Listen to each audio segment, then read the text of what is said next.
Hi everybody. Yesterday I posted on Facebook that I was going to do a practice routine for myself just to kind of work up my finger technique, and I asked if anybody wanted to join me, and there was loads of you, so that was great. So let's do it. What I've done is put this routine together in a kind of percentage kind of format, so depending on what practice time you have, you can kind of divide up whatever you're going to do in percentages, and it's going to be 20% of your time, 20%, and then, one third, one sixth, and one sixth. So that'll make up the whole amount of your time. So that translated into an hour would be a 20-minute section of practice, a 20-minute section of practice, 10 minutes and 10 minutes. The first 20-minute section is going to be on the Moist 480 scales and arpeggios, and it's going to be page 1 of that, which is, hopefully you can see it, it's this part here, and then also you play with these different key signatures, so that'll be 1 to 12. He numbers them in the book. So that's the first part of that 20-minute section, and then the second part is on page 4, and it's this bit here. It's quite tricky. Eventually, if you start adding all the key signatures and stuff like that. And what I like about this, there's a real alternation between the fingers going up and down again. So you're working both actions of the fingers.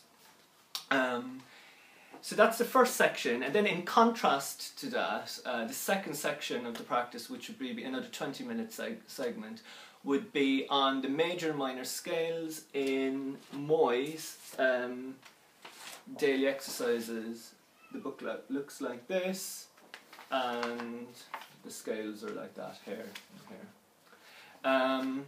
And in contrast to the 480, this really, the combination of working the fingers here, you're just lifting your fingers as you go up and closing as you go down. So you're working the fingers in a different way here. And I think this exercise is much more about using the embouchure, playing with really, well, all of them are really, you know, but particularly in this one, it's about having the embouchure really focused, getting a beautiful sound all the way up and all the way down. Then that's going to be a 20-minute section. Then 10 minutes on the arpeggios I picked. I picked really these because you can get through them in a fairly kind of nice amount of time. And that's the EJ10 in the Taffanel and Gobert book, that arpeggio there. And then after that, 10 minutes on chromatics. That's going to bring you a cycle of 1 hour. What you should do is set an alarm for 20 minutes, 20 minutes, 10 minutes and 10 minutes. And maybe have a notebook at your side as well, and just make a note of what you cover in that 20-minute period. And then, because you're not going to get all the scales done, if you're going to really practice everything, you're not going to get everything done in that time.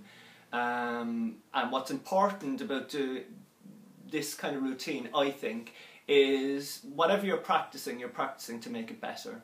So it could be that you might end up doing, say, the 480 scales and arpeggios, and you might end up doing it all in C major and really focusing on your hand position, getting a really even sound and playing it very lightly. And that's fine. If you improve something in that period of time, that's great. It's not about just rattling through a load of exercises. It's just pointless, really.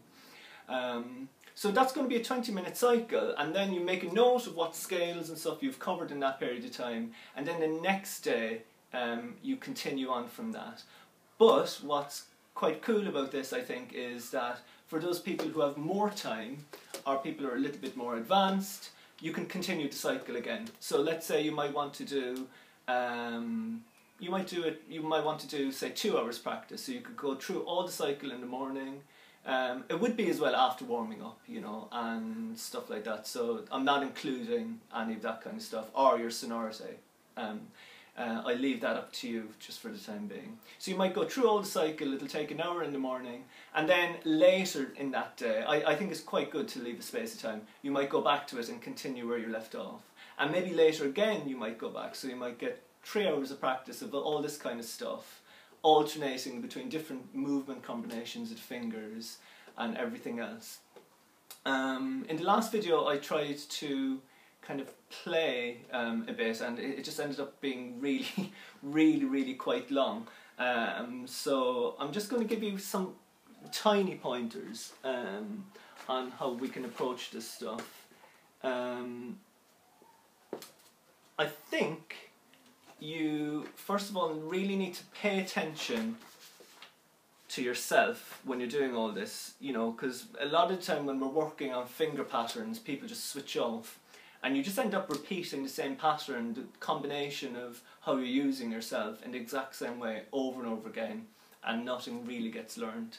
What I'd encourage you to do this time is really pay attention to what you're doing and take time to notice how you're using your hands, what you're doing in your shoulders, how you're breathing, if you're using any excess tension in any way.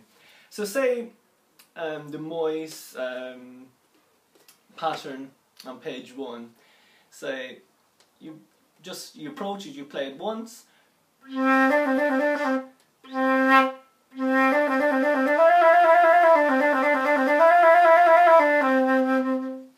and then you give yourself time to kind of assess, okay, how did that feel? I noticed for myself that I was doing something here on my shoulder, and thinking that everybody's going to be watching this on YouTube or whatever, there was kind of a tension, I kind of held something in my abdomen there. So now I'm going to go back and play that again and try not to do that, or at least try and minimise it.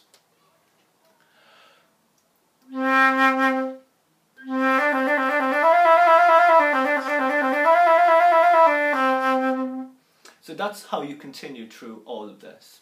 Then you go on to each different key signature. Just make a note of what keys you end up doing it in. You might want to do things as well like checking your embouchure.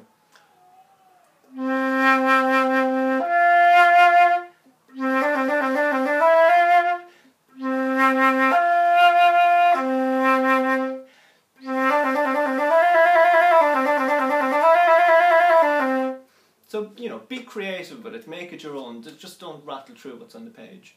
So that's the first part of that. Second part are these scales that I need to practice actually, because that's why I'm doing it. They weren't great when I tried to play them in the first video. How can I get that to rest? So then we're on page 4.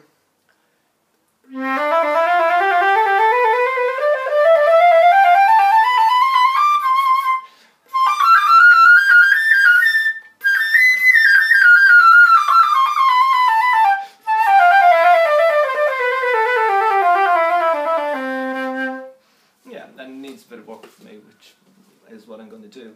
And again, you might want to approach this in a kind of a creative way. You might want to do something like this.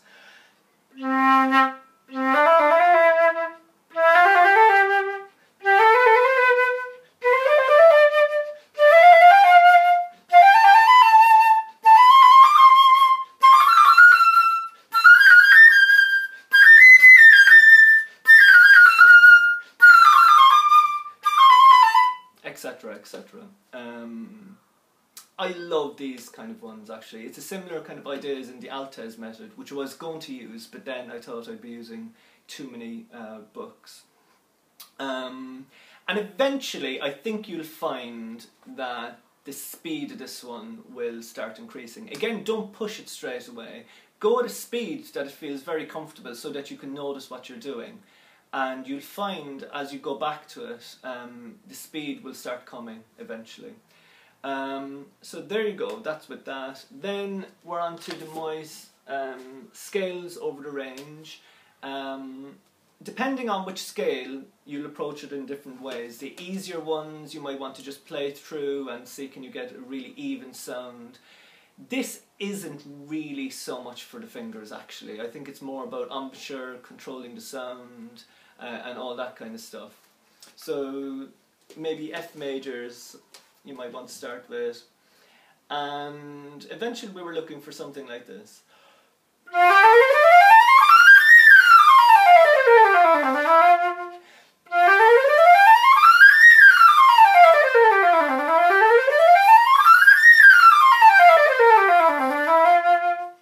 Okay, maybe 2 or 3 times in one breath, 4 times perhaps. See how you go with it. And those of you who are just approaching this for the first time, again, make the exercise your own. You could start with something like this.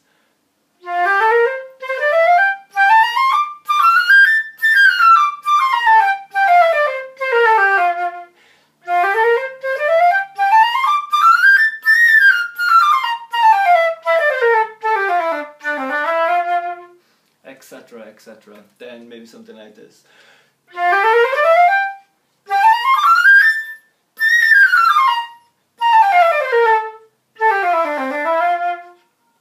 And you just do that with all the majors and all the minors. Again, be kind of gentle with yourself. Don't force yourself. It's not the end of the world.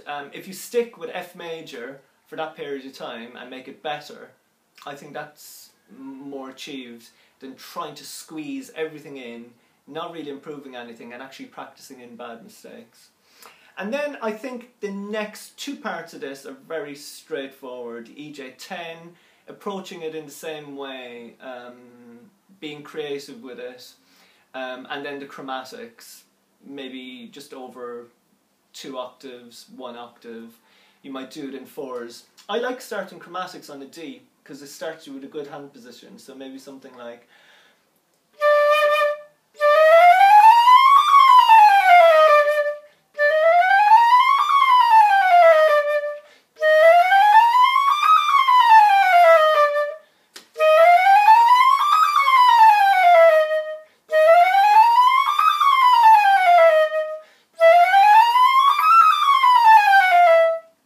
all that kind of stuff.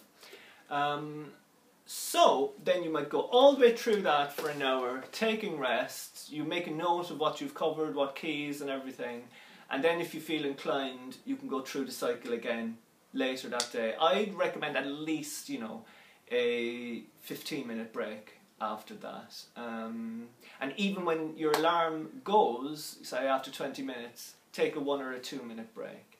But when your alarm is on, you're practicing and you mean business. So it doesn't mean that you're looking out the window thinking what shopping you're going to do or whatever. You're really engaged in it. And then after that, you can rest for a few minutes and you continue on.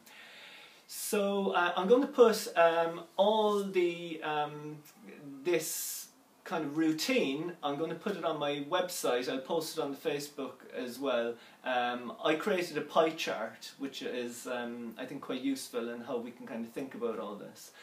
And let me know how you get on. If you have any questions, post them to me. I'll do my very best to get back to you. And let's do this for 2 weeks and see how our playing improves. Take care and enjoy your practice. Bye.